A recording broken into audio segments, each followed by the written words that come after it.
감사합니다. 오늘 저희들에게 주시는 하나님의 말씀은 이제 마태복음 5장 9절 말씀입니다. 평화를 이루는 사람은 복이 있다라는 제목으로 오늘 첫 번째 말씀을 전하고 다음 주에 이어서 전하도록 하겠습니다. 먼저 성경 말씀 다 같이 읽습니다. 함께 읽습니다. 시작. 평화를 이루는 사람은 복이 있다.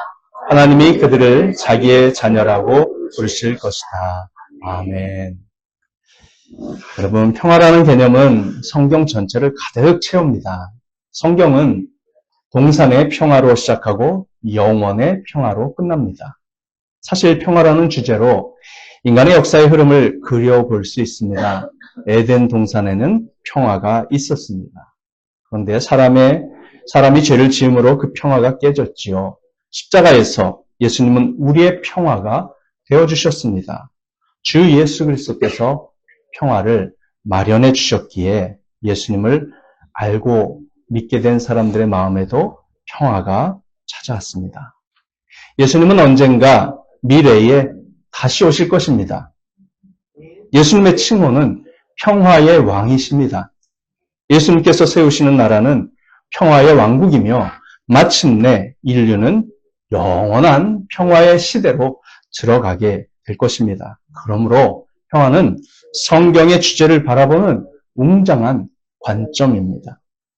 에덴 동산의 평화, 깨어진 평화, 십자가로 인해 사람의 마음속에 회복된 평화, 평화의 왕 예수님이 다시 오셔서 세우실 영원한 평화가 바로 성경의 주제입니다. 성경에는 평화에 관한 언급이 400군데나 나옵니다. 하나님은 평화에 대해 지극한 관심을 가지고 계세요. 성경은 하나님을 평화의 하나님이라고 칭합니다. 여러분, 그러나 우리의 현실은 어떻습니까? 지금 이 세상엔 평화가 없습니다. 평화가 없는 이유는 두 가지 때문입니다. 사탄의 대적과 인간의 불순종 때문입니다. 천사들의 타락과 인간의 타락이 평화가 없는 세상을 만들었습니다. 하나님이 평화를 원하지 않으셔서가 아니라 인간과 사탄이 하나님과 전쟁 중이기 때문에 세상에는 평화가 없습니다. 아시다시피 평화라는 것은 나만 원한다고 이루어지는 것이 아니라 상대방도 원할 때에만 누릴 수 있습니다. 평화는 양방향의 문제이기 때문이지요. 사탄과 인간들이 평화를 거부하는 한 평화는 존재하지 않을 것입니다. 팔복의 7번째는 평화를 이루는 사람의 복입니다. 하나님은 이 평화 없는 세상 속에서 우리 그리스도인들을 특별한 사명의 길로 부르셨습니다. 죄로 인해 상실된 평화를 이 세상에 사는 어떤 사람들에게 경험하게 하고 회복시키는 그런 사명입니다. 그래서 하나님께서는 평화를 이루는 사람이라고 불리는 특별한 사람들을 지정하셨습니다. 그들이 바로 우리 그리스도인들이죠. 우리는 세상 속에서 하나님의 평화의 대리자로 존재합니다. 그리스도인들이 전하는 평화는 영원한 평화이기에 노벨 평화상 수상자의 업적을 사실 훨씬 뛰어넘습니다. 우리가 이루도록 부름받은 평화는 거룩한 평화, 진정한 평화입니다. 그러므로 우리 주 예수님은 그런 위대하고 진정한 평화를 이루는 그리스도인들에게 복을 주시겠다고 약속하십니다. 심지어 그들을 하나님의 자녀들이라 부르시겠다고 말씀하셨습니다. 지금 하나님께서는 우리 주 예수 그리스도의 말씀을 통해 이 세상의 일반적인 평화의 중재자와는 다른 평화의 중재자를 가리키십니다. 하나님께서 원하시는 진정한 평화의 중재자는 외교관도 아니고 왕이나 대통령도 아니고 노벨상 수상자도 아닙니다. 유엔 같은 국제기구나 트럼프 대통령이 만들고 있는 평화위원회도 아닙니다. 세계교회협의회 WCC도 아닙니다. 우리가 사는 세상은 정치적으로도 경제적으로도 사회적으로도 평화롭지 않습니다. 모두가 갈등과 싸움 가운데 있지요. 가정들 사이에도 평화가 없습니다. 사람들의 마음 속에 평화가 없기 때문에 어디에도 평화가 없습니다. 그것이 진짜 문제입니다. 제2차 세계대전 이후 세계의 평화를 위해서 1945년 유엔이 창설되었지만 그 이후 지구상에 단 하루도 평화가 찾아왔던 적이 없습니다. 1945년에 정해진 유엔의 표어는 후손들이 전쟁의 재앙으로부터 자유로울 수 있도록 이었습니다. 하지만 지금까지 단 하루도 그 목표를 달성하지 못했습니다. 그러한 목표는 공상일 뿐입니다. 1984년 평화와 전쟁에 대한 포괄적인 연구가 발표되었어요. 노르웨이 과학한림원의 전직 회장 및 국제 역사가 팀이 수십 년간 조사한 것에 대한 통계입니다. 기원전 3600년 전부터 현대까지의 약 5600년간 전쟁 건수는 약 14,531회였습니다. 5600년 동안 전쟁이 없었던 해는 단 292년에 불과했어요. 인류 역사의 약 92%의 시간 동안 전쟁인 것이죠. 5600년 동안 전쟁으로 죽은 사망자는 36억 명 이상입니다. 1945년 10월 유엔 창설 이후 전 세계적으로 발생한 전쟁과 무력 분쟁은 약 300건 이상입니다. 478건의 전쟁이 있었다는 분석도 있습니다. 2024년부터 2025년 사이의 상황은 61건의 활발한 분쟁이 기록되고 있어서요. 1946년 이후 가장 높은 수치를 기록하고 있는 중입니다. 1945년 이후 분쟁으로 인한 사망자는 간접적 사망자들을 포함해서 9천만 명 이상으로 추산됩니다. 여러분, 미국에서는요, 민간에서 총기로 살해된 사람이 미국이 치른 모든 전쟁에서 사망한 사람보다 더 많다고 합니다. 평화는 없습니다. 우리는 서로 화합할 능력이 없습니다. 모든 관계가 평화를 유지하기에 절대적으로 약합니다. 개인적 차원에서도 어려움을 겪습니다. 오늘날처럼 정신적, 감정적 질환이 이토록 광범위하게 기록된 적은 없습니다. 세상은 평화의 중재자, 평화를 이루는 사람을 절실히 필요로 하는 그런 상황인 것이죠. 이제 우리 주님께서 여기서 말씀하신 바를 이해하려면 평화에 관한 5가지 진리를 다루어야 합니다. 평화에 관한 5가지 성경적인 개념을 이해할 때 우리는 참된 그리스도인이야말로 가장 복된 사람들이라는 것을 확신하고 기뻐하게 될 것이에요. 내용이 길어서 오늘은 한 가지만 다루어야 하겠습니다. 다음 주에 나머지 4가지 내용을 이어서 전합니다. 첫째, 평화의 의미입니다. 평화의 의미. 우리가 평화라고 말할 때 하나님께서는 무엇을 의미하실까요? 어떤 사람들은 평화가 갈등과 다툼의 부재라고 생각합니다. 아닙니다. 하나님이 보시는 평화는 단순히 무언가의 부재가 아니라 무언가의 존재입니다. 성경적 관점에서 평화는 갈등의 부재라기보다는 올바른 관계를 이루는 의의 존재입니다. 성경적인 평화는 단순히 전쟁을 멈추는 것이 아니고 양측을 사랑으로 하나로 모으는 것인데 바로 의로만이 양측을 하나 되게 할 수 있습니다. 성경에서 말하는 평화, 즉 샬롬은 하나님이 주실 수 있는 모든 의와 모든 선함을 의미합니다. 성경의 평화는 사람들 사이와 세상 속에 선을 창조하는 힘입니다. 그러므로 우리가 평화를 이루는 자가 되려면 단순히 다툼을 멈추는 데 그치지 않고 하나님의 의로움을 그 자리에 채워야 해요. 하나님의 온전한 선하심으로 채워질 때만이 참된 평화가 됩니다. 세상에서 항상 떠드는 평화는 휴전에 다름없습니다. 휴전과 평화는 다르지요. 휴전은 단지 총을 내려놓고 잠시 쏘지 않는 것을 의미해요. 자신들이 힘을 길러서 다시 상대방의 것을 차지할 수 있을 때까지 잠시 멈추는 것을 세상에서는 정의와 평화라고 말합니다. 하지만 그것은 휴전에 다름없습니다. 진정한 평화란 진실이 밝혀지고 문제가 해결되며 양측이 서로를 포용할 때만 적용되는 단어여야 합니다. 어떤 이들은 세상에 필요한 건 단지 갈등을 중단하는 것뿐이라고 생각합니다. 하지만 그건 단지 수면 아래에서 갈등을 끌어오르게 할 뿐이지요. 결국 냉전만 남게 되는데 냉전도 전쟁입니다. 어떤 사람들은 이렇게 말하겠죠. 나는 그냥 갈등이 없도록 하고 싶을 뿐이야. 싸움을 덮어두고 멈추게 하고 싶어. 그런데 평화를 그런 식으로 접근한다면 갈등 자체를 잠깐 막을 수는 있으나 오히려 갈등을 해결하지 않고 계속 내버려 두는 것이므로 나중에는 훨씬 더 나쁜 상황을 만들 수 있습니다. 왜냐하면 갈등 해결의 가능성 자체를 시도하지 않고 덮어두기 때문입니다. 예를 들어 두 사람이 서로 싸우고 있다면 그들을 분리시켜 서로 보지 못하게 하는 것이 근본적인 해결책은 아닙니다. 그들을 한자리에 모아 문제가 무엇인지 해결하고 사랑으로 화해하며 서로를 포용하고 바로 잡을 수 있도록 하는 것이 해결책인 줄 믿습니다.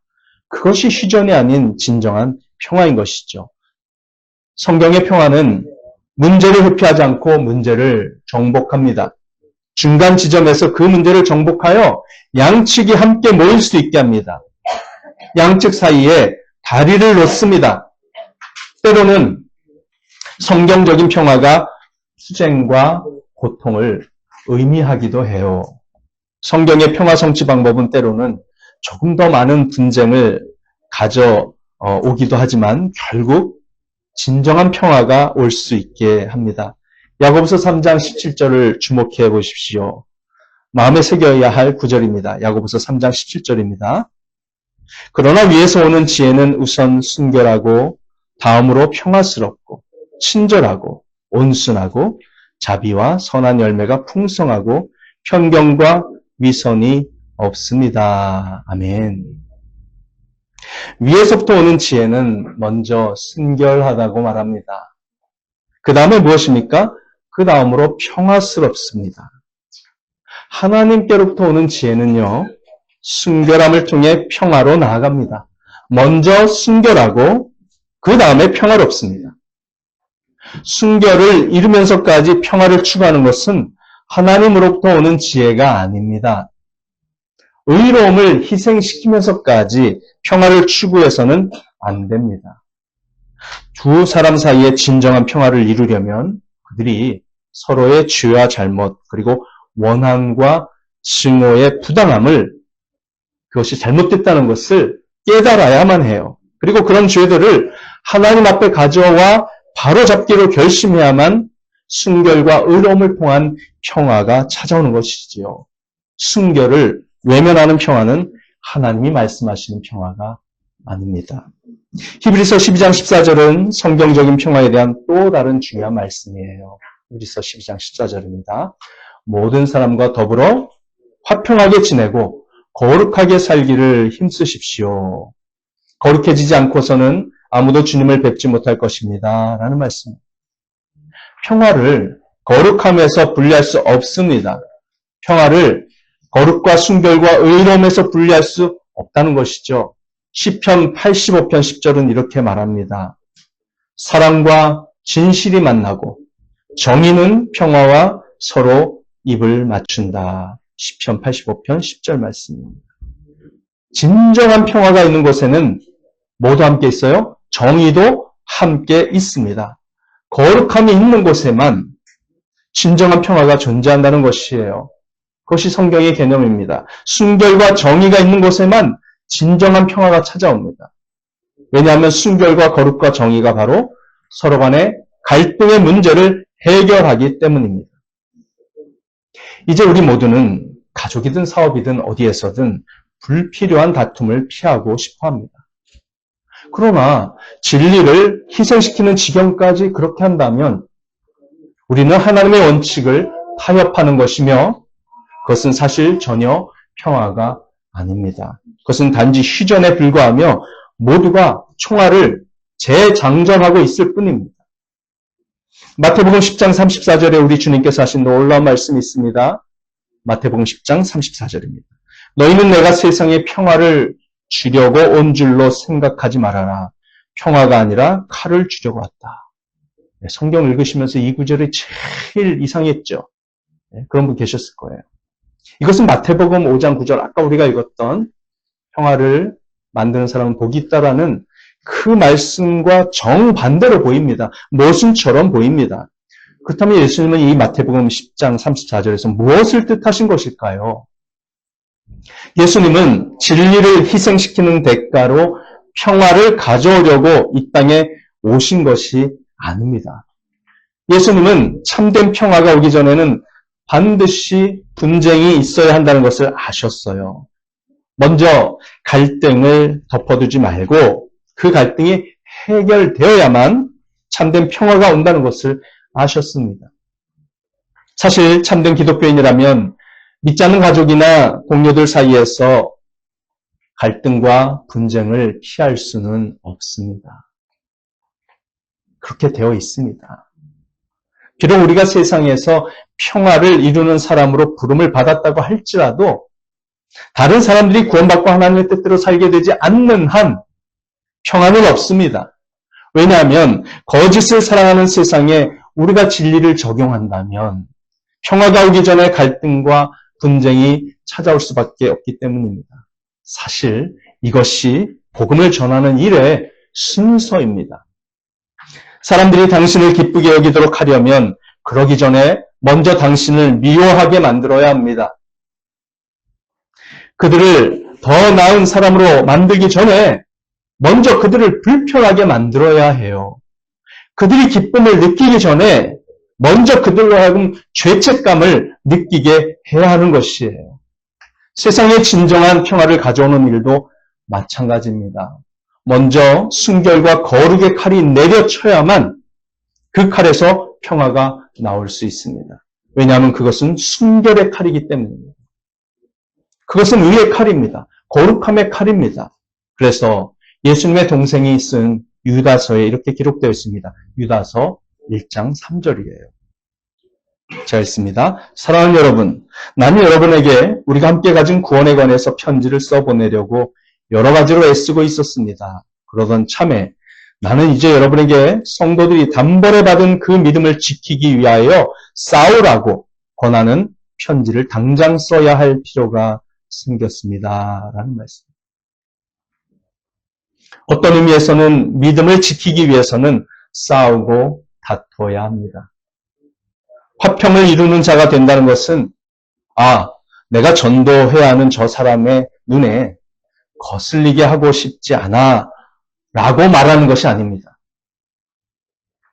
그런 태도는 평화를 만드는 것이 아니라 전도에 아무런 도움도 되지 않는 휴전에 불과합니다. 왜냐하면 참된 갈등의 문제는 의와 거룩함과 순결의 문제이기 때문에 그래요. 전도 대상자들인 가족이 하나님을 떠나서 사는 죄, 타협하고 거룩하지 않은 삶을 사는 죄 때문에 갈등이 일어나고 있지 않습니까? 그들로 하여금 우리를 보고 갈등과 불편함을 느끼게 하지 않으면 절대로 전도를 할 수 없습니다.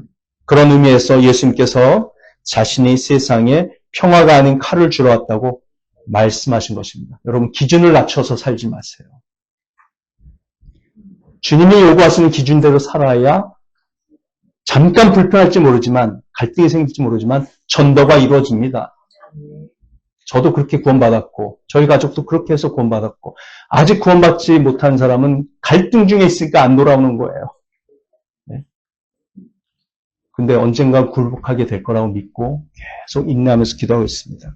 사실 여러분, 어떤 의미에서는요, 불신자 가족들에게 거의 불편함을 주지 않고 신앙생활을 하는 사람, 그들과 우리 사이에 도덕적 기준이 어마어마하게 차이가 난다는 점을 느끼게 하지 않는 사람은 죄송한 말씀이지만 전도를 할 수 없습니다. 우리가 전하는 복음은 빛이 어둠을 폭로하듯이 그들로 하여금 하나님을 믿지 않는 가장 큰 죄를 폭로하며 그들이 일상적으로 행하고 있는 수많은 습관들이 하나님께서 보실 때 모두 죄라는 것을 폭로합니다. 사실 그 때문에 사람들을 불편하게 하고 죄를 깨닫게 하며 다툼과 분쟁을 일으키고 갈등을 초래하는 존재가 되죠, 우리가요. 네. 그러나 그 갈등이 예수님에 대한 믿음으로 해결될 때 진정한 평화가 옵니다. 진정한 평화입니다. 휴전이 아닙니다. 우리는 그리스도인이고 성령 안에 있기 때문에 사탄의 영향하에 있는 불신자 가족이나 동료들에게 사실 원튼 원치 않든 항상 다툼을 일으키는 존재로 살게 됩니다. 이를 피할 방법은 없어요. 여러분이 가정과 직장에 가서 그리스도를 위해 살기 시작하고 간증을 나누기 시작하면 그들이 할 수 있는 건 여러분에게 화내는 것뿐입니다. 화를 내요. 왜냐하면 여러분의 말과 삶의 메시지의 전제가 그들이 죄와 마주해야 한다는 것이기 때문입니다. 사람들은 그런 말을 듣기 싫어하므로 매우 화를 내는 것입니다. 또 그 얘기냐고. 네. 저희 어머니가 기도하시는 권사님이니까 저희 누나한테 전화하면 또 그 얘기야. 듣기 싫어. 네. 그럼에도 불구하고 해야 돼요. 이런 갈등을 일으키는 상황임에도 불구하고 하나님께서는 왜 우리 그리스도인들을 평화를 이루는 사람이라고 부르실까요? 그 갈등의 과정에서 우리가 인내하며 사랑하며 기도하기 때문입니다. 그리고 그 영적인 다툼이 끝난 후 즉 그들이 회개하고 예수님을 믿을 때에 그들과 하나님 사이에 그리고 그들과 우리 사이에 진정한 평화가 임하기 때문입니다. 예수님은 또 이렇게 말씀하셨어요. 마태복음 10장 35절부터 38절입니다. 나는 사람이 자기 아버지와 맞서게 하고 딸이 자기 어머니와 맞서게 하고 며느리가 자기 시어머니와 맞서게 하려고 왔다. 사람의 원수가 자기 집안 식구일 것이다. 나보다 아버지나 어머니를 더 사랑하는 사람은 내게 적합하지 않고 나보다 아들이나 딸을 더 사랑하는 사람도 내게 적합하지 않다. 또 자기 십자가를 지고 나를 따르지 않는 사람도 내게 적합하지 않다라는 말씀입니다. 예수님은 사람들이 예수 그리스도께 나올 때 갈등이 생길 것이 분명하다고 말씀하셨습니다. 예수님은 진리가 다스릴 때만 진정한 평화가 올 수 있음을 아셨어요. 그러므로 가족이나 동료 중 누군가가 와서 우리에게 말하기를 네가 너무 편협한 시각을 가지고 있으니 너 바뀌어야 돼. 아니 기독교인이면 좀 포용적이어야 하지 않겠어? 하지만요. 그 말은 우리로 하여금 예수님보다 자기들을 더 사랑해야 한다는 말이 됩니다. 불신자 가족이나 동료들을 불편하게 하지 않는 신앙생활을 하는 것은 심하게 말해서 배교입니다. 배교. 분명히 말하지만 예수 그리스도께서는 배교자들에게 결코 축복을 내리신 적이 없습니다. 진리에 근거한 삶을 타협하고 그 결과 갈등을 피하면서 동시에 하나님께서 보시기에 평화의 사람이라고 불릴 수는 없는 것이에요. 그렇게 하면 결국 그 전도 대상자가 하나님과 화해하도록 돕지 못하게 될 것입니다. 끝까지. 그리고 결국 그렇게 타협해도 갈등은 지속될 것입니다. 왜냐하면 그들에게 있는 죄가 끊임없이 갈등을 일으키기 때문이죠. 그러므로 성경적인 의미에서 평화를 이루는 사람은 조용하고 수능적인 사람이 아닙니다. 그런 이미지가 있죠? 평화를 만드는 사람. 근데 조용하고 수능적인 사람이 평화를 만드는 사람이 아니에요. 주님 보실 때. 파문이나 문제를 일으키지 않으려 하고 의로움을 결여한 타협자나 유아주의자가 성경이 말하는 평화를 이루는 사람이 아닙니다. 사람들이 저 사람은 평화의 사람이야. 갈등 안 만들어. 저 친구는 광신자야. 얘가 더 신앙생활 잘하는 것 같아. 쟤는 너무 편협하고 너무 나갔어. 미쳤어, 완전히. 네, 여러분, 사람들이 이렇게 말하죠? 그렇게 말할 때, 너는 평화의 사람이야. 내가 너 보니까 평화의 사람이다. 이렇게 말을 할 때요, 하나님께서 보실 때 그 사람이 확고한 성경적인 신념이 없다는 뜻이 아니기를 바랍니다. 네, 그런 말을 듣는다고 다 좋은 게 아니에요. 진정한 성경적 평화를 이루는 사람은 글쎄 그 사람이 죄를 짓고 잘못하고 있는 건 알지만 나는 지적하고 싶지 않아. 그냥 나는 평온하게 지내고 싶어 라고 말하지 않습니다. 진정한 그리스도인은 나는 내 아들이 하는 일이나 내 남편이 짓고 있는 나쁜 일, 우리 친구들이 하는 나쁜 짓에 대해선 그것이 죄일지라도 아무 말도 하고 싶지 않아요. 라고 말하지 않습니다. 그저 평화를 유지하려는 것은 문제를 회피하는 태도입니다. 진정한 평화는 진리가 먼저 오고 하나님의 의가 사람들의 삶에 적용될 때에야 찾아오는 것입니다. 예수님을 믿고 창조주 하나님 앞에서 회개할 때 그것이 진실과 진리를 만나는 일이 됩니다. 진리를 알 때에 죄 문제가 해결되고 죄가 해결되면 참된 평화가 옵니다. 그래서 전도와 신앙의 양육에는 갈등과 진통이 따릅니다. 네. 갈등과 진통이 따르지 않는 전도, 신앙 양육 있을 수 없어요. 그러나 우리 회피하면 안 됩니다. 예수님께서 우리로 하여금 하나님과 평화를 누리게 하려고 우리에게 해주신 일을 기억해 보십시오. 예수님이 십자가를 지신 일은 사실 우리로 하여금 하나님과 극단적인 갈등의 관계로 몰아넣습니다. 십자가는 예수님께서 십자가를 지실 만큼 우리의 죄가 크고 그 죄로 인해 우리가 지옥에 갈 수밖에 없다는 것을 보여주잖아요. 그리고 자신이 죄인인 것을 인정하려 들지 않는 우리에게 하나님은 자신의 거룩의 기준으로 압박합니다. 하나님의 기준으로 볼 때 우리는 창조주이자 아버지이자 모든 좋은 것을 매일 공급하시는 하나님을 배신한, 배신자고 파렴치한 자들입니다. 구약성경의 율법과 마태복음의 산상수훈의 기준으로 보면 우리는 사실 죽어 마땅한 죄인들로서 모두 가늠한 자들이고 도둑이며 강도이며 살인자들입니다. 제가 중학교 1학년 때 이 말씀 듣고 얼마나 충격 먹었는지 아세요? 아, 내가 그렇게 사람 죽이고 싶어하는 마음을 품었는데 나는 실제로 살인은 안 했지만 하나님 앞에 내가 살인자구나. 난 지옥이구나. 그 말 듣고 충격 먹어가지고 제가 회개하고 예수님을 영접했어요. 근데 예수님을 영접하니까 마음의 기쁨이 찾아오고 평안이 찾아오는데 얼마나 변화가 크게 순간적으로 일어나는지 그 사람이 더 이상 믿지 않아요.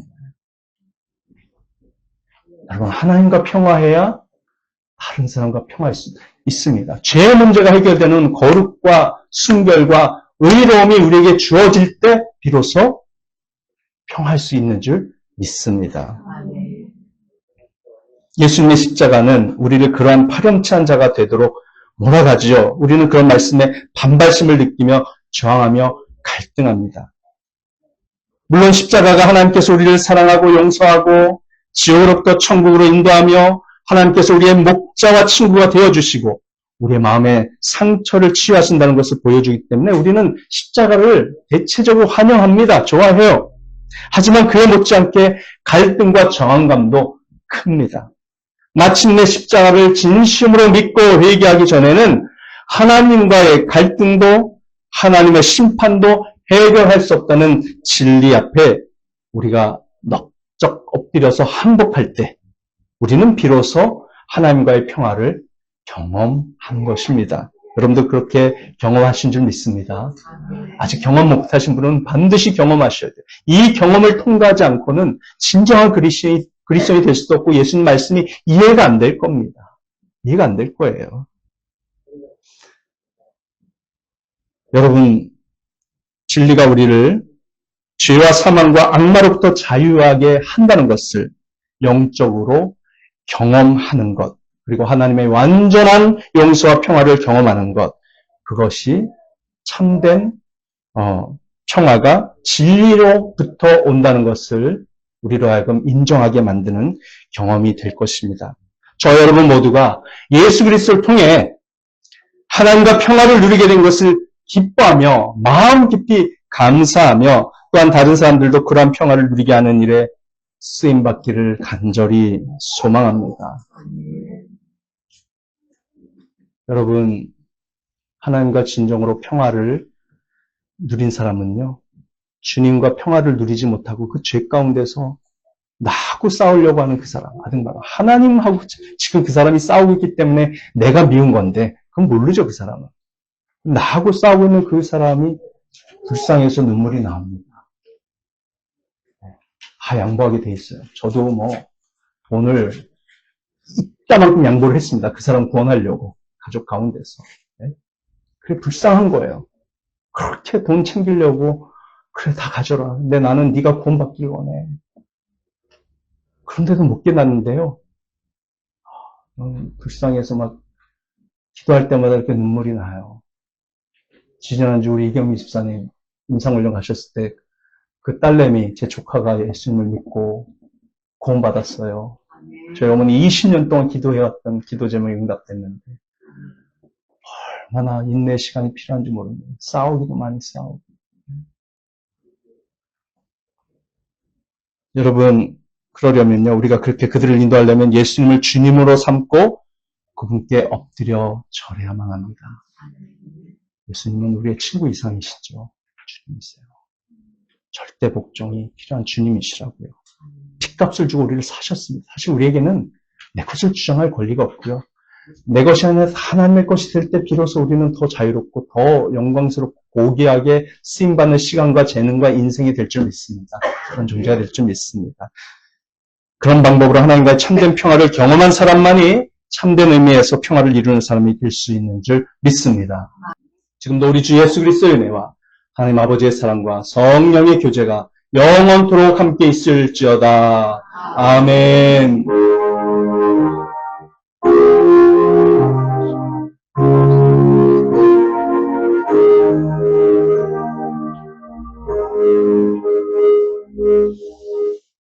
아멘. 예배 마쳤습니다. 앞뒤 좌우로 사랑하고 축복합니다. 인사 나누시겠습니다.